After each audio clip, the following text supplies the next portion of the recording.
byari byishimo bidasanzwe aho abagize umuryango mugari wa Padiri Enrico Mauri mu byiciro byabo bitandukanye bakoraga amasezerano biyegurira Kristo Mwami mu buryo butandukanye. Muri cyubahiro Karidinali Antoine Kambanda wayoboye umuhango mutagatifu mu gitambo cy'Ukaristiya cyabimbura izindi gahunda, yavuze ko kwiyegurira Imana bitakiri iby'ingaragu gusa, ahubwo buri wese mu muhamagaro we yayiyegurira kandi akaba yana mu mutagatifu. Karidinali Antoine Kambanda yasabye abakoze amasezerano bose kuba urumuri n'umunyu by'isi, bakaba kandi n'abahamya b'urukundo mu bantu. Mu gihe ubusanzwe mu Kiliziya kwiyegurira Imana tubizi ku bantu b'ingaragu gusa, ababikira, abafurere, abapadiri.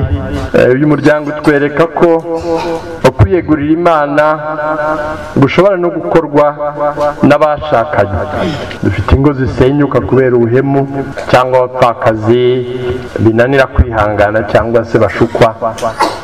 Aya masezerano rero ni ubuzima bw'uyu muryango wa Padiri Mauri, n'urumuri rukomeye rufasha ingo, rusubiza ikibazo turimo muri iki gihe kiri mu kudusenyera. Nibyo rero twaje kwizihiza kandi dusabira aba bavandimwe ngo babe abahamya b'urukundo rw'Imana mu bantu, mu bashakanye babibonamo, rusangiye ubuzima nk'ingo z'abashakanye buri munsi zihora ziharanira gutunganira Imana, ngo babe urumuri mu bapfakazi bahuje ubuzima, bahuje ibibazo, ndetse no mu biyeguriye Imana b'ingaragu, ngo babe urumuri n'umunyu w'isi, gutyo Imana ihora isingizwa. Mama mukuru w'uyu muryango Serdo Mikela Rita yavuze ko umuhamagaro w'uyu muryango ugenewe ku buryo bw'umwihariko abareki biyegurira Imana. La vocation de notre famille spirituelle,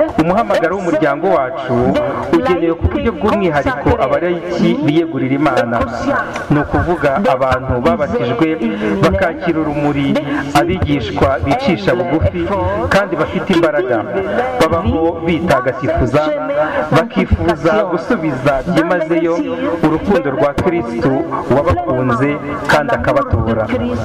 Mbere y'inama nkuru ya Vatikani ya kabiri, Imana yahishuriye Le Venerable Padiri Enrico Mauri washinze umuryango wacu ko Kiliziya ikeneye abarayiki, ni ukuvuga abagabo n'abagore bayitangira atari mu mirimo gusa, ahubwo cyane cyane mu rukundo, bakaba ibikoresho by'Imana mu iyogezabutumwa hagamijwe kuvugurura imibanire y'abantu mu rukundo rwa Kristo. Bamwe mu bakoze amasezerano baganiriye na Radio Mariya Rwanda bagaragaje ko bakiriye uyu munsi nyuma y'urugendo rurerure bamaze bategurwa. Ubu ni cyo gituma ubu ndishimye ku mutima kuko nta gahinda nkifite. Ikintu cyanjye cyari amarira, ariko habaye amarira, habaye ibyishimo kuko mfite umugabo Yesu kandi mbifashijwe n'umubyeyi Bikira Mariya. Duhora dutakambira igihe cyose, kuko umupfakazi aratakamba, ngo aratakamba Imana ikamwumva. Baratwumvishije rero, baratwumvishije. Nicyo gituma aho yankuye ndavuga ngo reka nje kwiyegura abapfakazi, turishimye, nta nicyo tubaye. Ubu nta marira dukigira kuko twabonye umugabo udapfa. Ni igihe tumaze tubyitegura, twiga ku by'umwana w'abashakanye imyaka 7.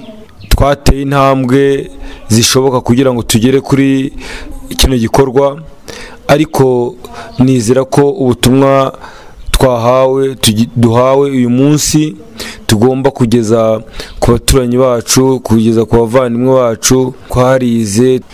Ubwo rero tukaba dushaka